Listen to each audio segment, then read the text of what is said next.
For a number of years now, I've kept bins of red wiggler composting worms in our basement to process our food scraps and provide nutrient-rich castings for our potting mixes and garden soil. Some of you have asked if keeping worm bins is really necessary and if it's consistent with my goal of growing a lot of food without working harder than I have to. Today I'll answer these questions, talk about why I still keep worm bins, and share my method of vermicomposting, which is almost as easy as throwing your food scraps in the trash.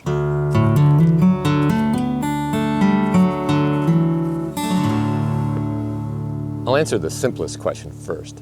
No, you don't have to keep worm bins.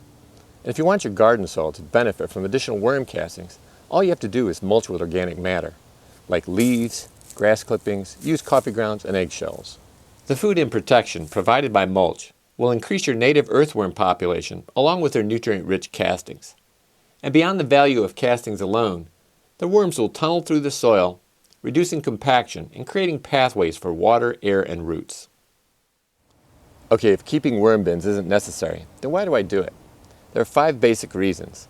First, I want to put our food scraps to good use in the garden rather than sending them to a landfill. This means I have to process them in some way, either through composting, vermicomposting, or some other means. Second, because our worm bins are in the basement, we have a way to process our food scraps year-round, even in winter when composting pretty much comes to a standstill outside. And it's a lot easier to take our food scraps down to the basement than to trudge out in the snow. Third, despite my best efforts, it's always been a challenge to keep mice and rats away from food scraps in our outdoor compost bins. But this isn't an issue with our indoor worm bins because there aren't any mice or rats in the house. Are there, Oscar? No, there aren't. Good boy. Fourth, vermicompost is a very important part of the potting mix I use to start seeds indoors.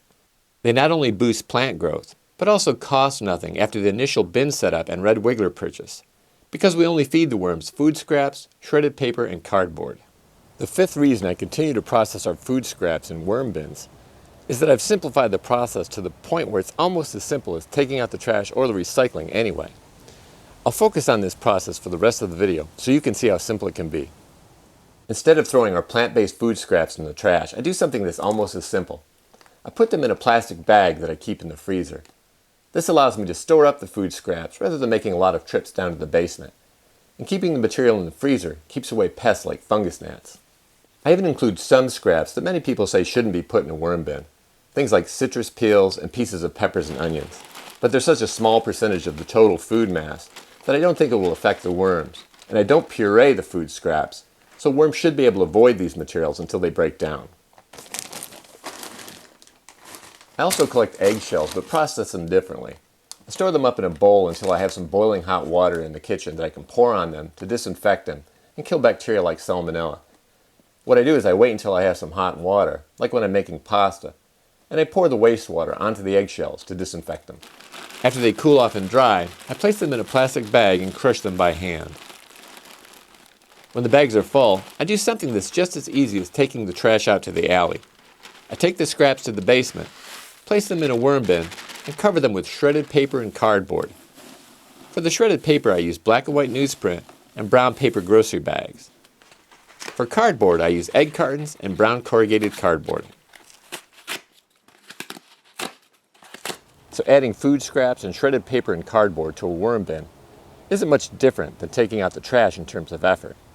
But what about harvesting vermicompost? Depending on your approach, this can be a bit of a chore.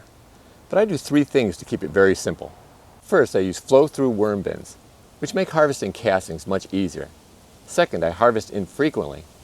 And third, I do very little to manually separate finished worm castings from unfinished material, red wigglers, and their cocoons.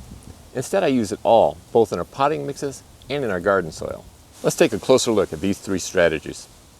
All of our bins are flow-through bins, which means we add our food scraps and shredded paper and cardboard bedding to the top of the bin and harvest vermicompost down below. The worms naturally migrate upward to where the food is, leaving mostly finished castings at the bottom. Some of the vermicompost falls into the collection area for easy harvesting. And to harvest more, I just reach in between the PVC pipes and pull the castings down. Because most of the worms migrate to the top for food, there usually aren't too many worms in the harvested vermicompost, which means you don't have to spend time removing them. The next thing I do to make harvesting vermicompost as easy as possible is that I do it infrequently. We do most of our harvesting in winter for our potting mix, and then in spring for our garden beds. Other than that, we just harvest a little bit here and there as needed. Of course, for the health of the worms, it's important that they not live in their own castings. But as long as I keep adding more food and bedding on top, they can migrate up into the fresh material.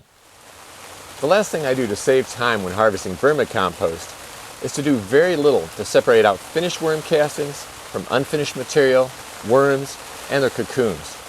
Instead, just about everything that falls down into the collection area is used in the garden and in our potting mix. By eliminating the process of sifting through the material for finished worm castings only, harvesting vermicompost at home is a lot simpler and less expensive than traveling to the store to buy it. But what about the worms that end up in the garden with the harvested vermicompost? Will they make it? Yes, we found that as long as we mulch our garden beds, red wigglers do well in the garden. And they even survive our Zone 5 winters in compost bins and heavily mulched beds. They may not, however, survive in colder climates. So if you're interested in raising red wigglers at home to process your food scraps, it really can be done in a way that's almost as simple as taking out the trash. And having a steady supply of free vermicompost at home makes a lot more sense than spending a lot of money on expensive worm casting products. But if vermicomposting isn't something you're interested in, you definitely don't need to do it to have a great garden. And you can achieve many of the same benefits simply by mulching and promoting your native earthworm population. If you found this video helpful, please give it a thumbs up. And if you haven't already, please subscribe for more videos on how to grow a lot of food on a little land without spending much or working harder than you have to. I even include some plant-based material that many say shouldn't be included in a worm bin.